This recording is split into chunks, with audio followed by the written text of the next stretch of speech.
It's another day in Job Shop land, and we have some parts to make. I've ran into this problem recently where as I get deeper and deeper into the job shop world and I get closer and closer to the kind of parts that I want to make, I get buried farther and further under a layer of NDA. And let me tell you, a machining video where you can't see the part or the machining is not an interesting video. But I think I have found a solution. This is the first part we're going to machine today. This is not a customer part. This is a part that I designed. It uses the same stock as the customer part, it uses the same tools as the customer part, and it uses the same setup and work coordinate system as the customer's part, but it is not the customer's part. That is a completely unique nonsense part that just kind of looks like the customer's part. So going forwards, I am not going to show you any of my customers' parts unless they specifically say it is okay, but I'm going to design my own part that I can use as a showpiece for you guys. It'll teach the same lessons, it'll help me set up for the customer's part, but it will be a different part that I can show the whole process on. So this is our part and our setup here. We're starting with 3/8 inch diameter round stock. We're gonna do an adaptive clearing to get most of that off, bore out our hole, then finish our faces, finish the outside, do our chamfers here, thread the hole, and then we're going to tab this off. This is a one and done part. On my Tormach, I always used a slitting saw for tabbing. There's not a good selection of slitting saw holders for this machine. This is an ISO 20 taper, and basically the only thing you can get is Rego Power Grip or ER16. I haven't been able to find any other tool holders that fit this one. But I have a 1-inch diameter slitting saw here, or excuse me, a 1-inch diameter key seat cutter here, and it should do a pretty good job at tabbing this off. Work holding is nothing special. We're back into the ER collet fixture, which I just remembered we need to torque down. I just hand tightened that. That could have been bad. And I have this nice torquing wrench from Martin Precision Tools. We already have the center position of this material saved as a work coordinate system inside our controller here, but we still need to set the height. Now obviously there's a little bit of a stick out here, but we're only using very small tools and the part will get shorter as we go. We should be good to run this program. We'll go to single block, we'll turn on option stop. We're gonna turn down to 5% rapids, we'll slow down our feed rate, and let us jog the machine a little bit more out of danger in case it decides to ram straight down. And we should be good to hit cycle start. And now we need to hit it a bunch more times to get through all those lines. Turn on the spindle. Cool it. We're gonna feed to where it's gonna start the cut. And now we're gonna go down to about 1/2 inch off the top of it. We're gonna go to our cut depth and start adaptivating. So I'm gonna turn off single block here and hit go. All right, it's cutting in approximately the right place, feed to 100%, and we are removing material. I'm gonna turn rapids up. Now we just wait a couple minutes. You're not gonna be able to see a lot because this part's so small and it's all covered by the coolant. Well, that didn't take long. We have our first broken tool. That tool was, of course, the 1/32 inch ball mill. I'm not super sure how it broke. I have a couple theories that we can test.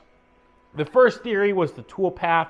I've already gone ahead and fixed that to what may be a more gentle one for it.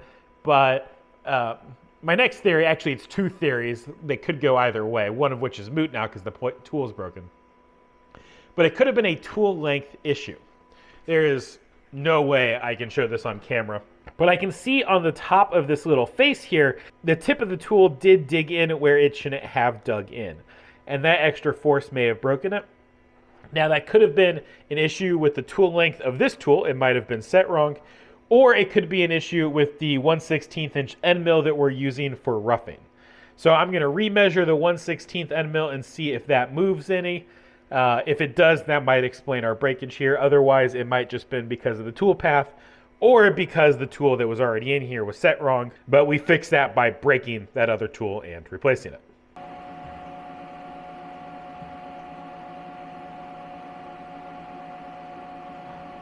The 1/16 inch tool only moved by about 4/10, which I don't think would have been enough to break that other tool.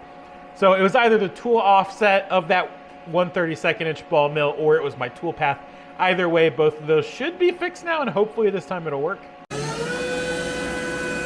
All right, we're on to that ball mill.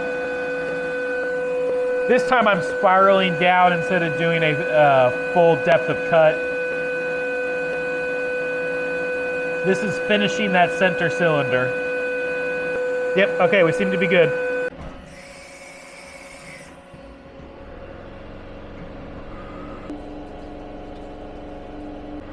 It's time for the scary part. That doesn't sound great. I need to do something with that. Maybe shallower depth of cut. I'll let it finish though.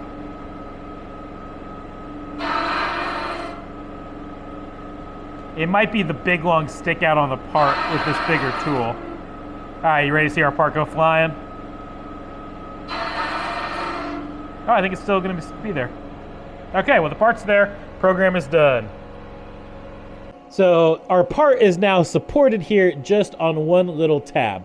I think I've left it a little bit thick. It should be easier to get off than it is right now, but I may be able to still bend this one off. Here, maybe if I use a screw, I way overestimated. Let's try this one. Will this give me enough leverage? Yeah, there we go.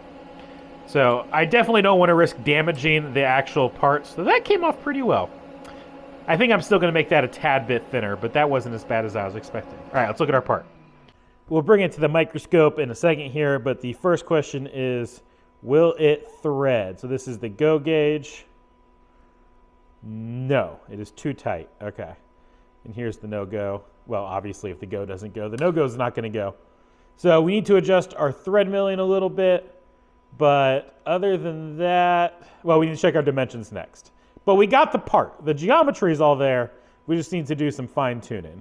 All right, so the finishes aren't too bad. Here is a dime, a US dime for scale. So this is the smallest US coin. There's a coin. And then we'll get our part back over here. I haven't actually made any measurements yet. Okay, so the first thing I see, well, they're right there. They're right there. This little gouge there, that's from the tool that broke. It got about a third of the way around this center boss here and then broke. Our fillet there is looking pretty good. Our fillet up here is looking pretty good. This here on the threading does not look so good.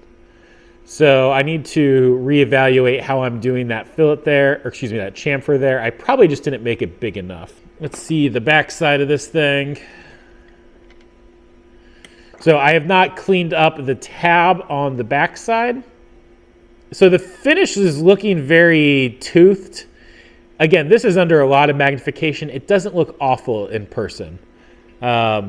There's the remnants of the tab, and I can just knock those off with some sandpaper. I can just lap them. And the threads there, I hope you guys can see all this. The threads look a little rough. Like my feed forward lines are a little bit too fast. So I may slow down that tool and hopefully that'll help. I assume I got some deflection in there, which is why these threads are undersized. I don't know what else would do it, other than just needing to adjust my pitch diameter offset. Looking at the side of the part, let's get back in focus here. I mean, the side's fine. Let's see, how's that fillet? There's a little bit of a burr around the bottom. I may need to do some like hand deburring on that, or yeah, I don't know how else I'll get rid of that. Yeah, the finish on that sidewall, again, under magnification, it doesn't look stellar, but this is under pretty high magnification. If you're looking at it outside of the microscope, it looks pretty decent. I might still be able to get that better though. We may be able to cut down on some of these lines here. All right, I need to measure it. I need to like buy or make one of those micrometer stands, because with some of these tiny parts, this gets awfully difficult.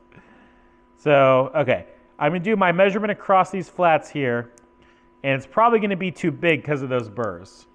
Yeah, so that's like 5 thou too big. Let me knock off the burrs and see what it says. Freshly deburred. Let's see if it still says it's oversized. I wouldn't be surprised if it was a little bit oversized, but it shouldn't be 5 thou oversized. All right, we're 3 thou oversized. So I can dial in that tool a little bit, add some tool wear compensation, and we should be okay. This would be so much easier if I wasn't filming, but let's check the OD of this round portion here. Still a little bit oversized. It's actually interesting. This is a little less oversized than the flat portions. We're only about 1 thou oversized there. So all of our dimensions are close. All of them would be in spec for the part, which is plus or minus 5 thou. So, you know, being 3 thou off isn't a big deal, but I have made some changes to wear offsets and stuff to get things just a little bit closer. And I think I'm gonna run one more of these little test parts to get the threading right. And once the threading is right, I'm gonna move on to production of the actual customer part.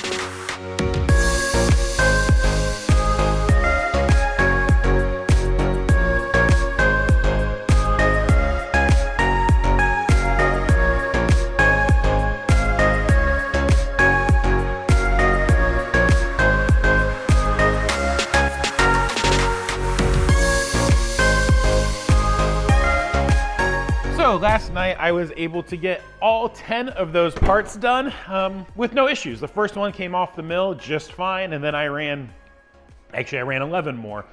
So I'd have some spares in case I find something in inspection. But it's a good validation of my strategy of make a part that's like the part but isn't the part for YouTube is a workable solution to the NDA problem. So I guess I'll keep doing that. So we have a new part to make. Just like with the last one, this one has some similar features, but every feature on here has been tweaked and altered and or completely deleted or added. So someone who saw the original part and saw this one side by side could still be like, yeah, I see how you got there, but they are completely different parts with no cross-pollination. With the exception of the thread. I kept the same M2.5 thread on there because I need to make sure that my thread gauge is giving me a thread that's in spec. Oh, and I know it doesn't show up on the model here, but this portion is threaded. And for scale, this is the thread that is going on that outer portion. I assume these parts screw into the other parts that we just made, but I don't know what they're used for. The approach on this one isn't too different than the last one. We're gonna start off with a adaptive clearing.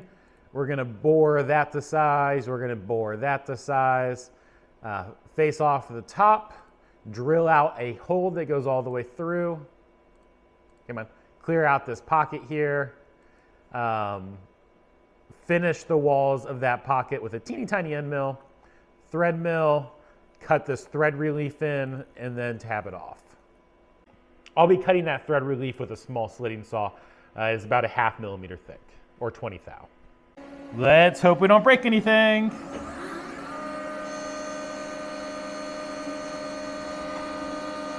I made the exact same mistake I made last time. It's trying to cut it the wrong work coordinate system. So I'm gonna have to reset that in cam and try again.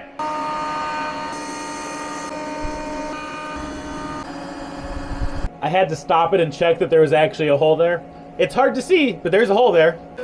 Here's the 20 thou end mill. Hopefully it stays in one piece. Actually, this might be the 1/32 inch. The 20 thou is next. I have tool breakage detection turned on for these tiny tools because you will never notice if they break when the program's running and you're not paying attention. And I don't want to break like 5 in a row. Now we have the 20 thou end mill in there.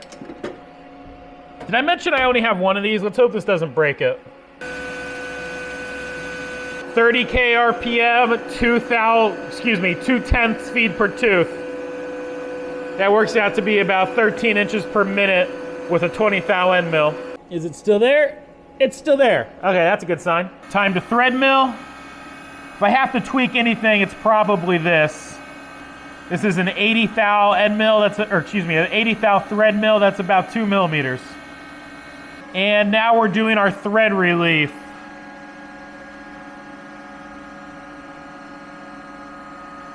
I'm gonna single block this one.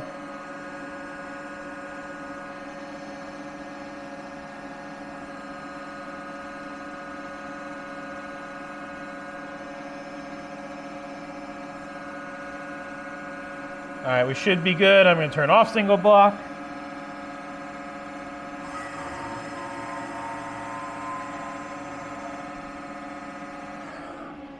All right, that wasn't so bad. Okay, I stopped to check it, and the part does not look right. Something was wrong with that thread relief. I don't really know what. We'll figure that out in a bit here. But I wanted to check the thread with a go, no-go gauge first to see if I need to adjust that before tabbing it off. I have these adorable little, not a plug gauge, a ring gauge to gauge these threads. So hopefully it works on the first try. All right, starting with the go.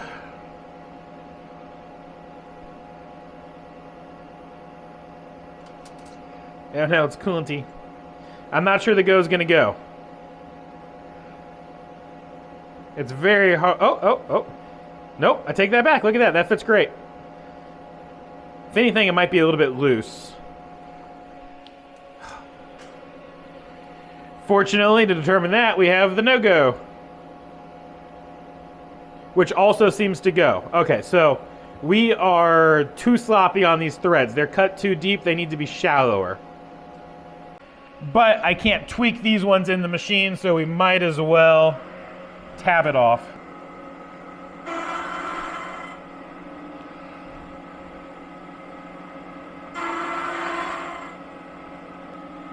Do you think the part's gonna go flying? There's a good chance the part goes flying. This one does actually get an operation on the backside though. Oh, look at that, part's still there. And it just comes off neatly in my hand. Pay attention to that thread relief there. If you look at the part here under the microscope, you can see the threads there. First of all, they do look a little bit sharp, which makes sense considering they seem to have cut too deep. But then also, this is where I tried to put the thread relief, and I'm not sure why. The thread relief is supposed to be right about here. And again, for context on scale, this is sitting on a penny, by the way. So I need to figure out why that is happening. It does seem to be at the exact same depth as this bottom cut here, which makes no sense to me. So I'm gonna go see if I can figure out why that did a dump. Oh, and there's a feature in the top too we need to try to look at. It's gonna be hard to look at.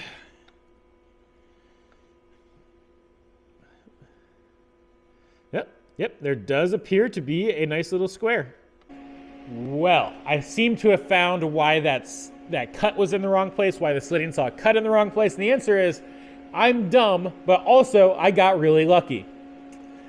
I don't think I set the offset for that tool. I think I just forgot when I was loading and I was distracted by doing other things, and I didn't set that offset. On the bright side, we got lucky because it didn't crash the tool, which even with me washing it, if it had gone down an extra 10 thou, it would have, and I'm not sure I would have caught it in time. So we're good. We can run it again. I'm gonna adjust my pitch diameter offset on that thread mill, and hopefully the next part comes out good. All right, this one is looking quite a bit better with the thread relief now being in the proper place. And then you can see the square hole on the top. This thing is so tiny and hard to work with. So when I checked it a second ago, I could not get the threads to work. I'm gonna try one more time with holding this in some pliers. It may just be that I'm having a hard time holding it and it's such a short section of thread. But I think other than the threads, we're good. I guess I need to actually check some of these diameters to make sure they're coming out matching CAD. Remember, this isn't the actual part, so technically there's no tolerances yet, but I should make sure my tools are cutting the right diameter. With the pliers, I was able to force it into the go ring, but it's still a really tight fit. So I'm gonna split the difference. I added 2 thou on this pass, so I'm gonna bring that back to 1 thou, and hopefully that's the happy medium that we need for this part to work. So that last part came out good, and I moved on to the actual production run. But look at what happened on the very first one. That is wild. The drill bit broke and it split apart the steel. That is wild. I have not seen that before. Huh. Like a zipper. I'll take a look at those speeds and feeds and see if I can improve them at all, but interesting. Hopefully the next one doesn't do that too. I found the problem. It was me. Hi, I'm the problem. So it turns out I had the same tool number applied for two different tools. It wasn't actually drilling with the drill. It was drilling with that 20 thou end mill that I only have one of. So that's a bummer. On the bright side, I have an equivalent tool. It's a 0.5 millimeter tool instead of 20 thou. They're basically the same size. The only problem is it's really long, which could slow down my cycle times. But I only need to make 10 of these things, so that's not the end of the world. So I'm gonna load up that new tool, fix the tool numbers in the program, and try again. I am just about done with these parts, but there is an op 2 on these screw-like parts that I need to do. Work holding for these is really simple. I'm going to put a threaded hole inside my flux vise, and then I can just screw them in and then do the op 2. The op 2 is also pretty simple. It is just some chamfers. It's all I'm doing is edge break. So it should be pretty quick and easy.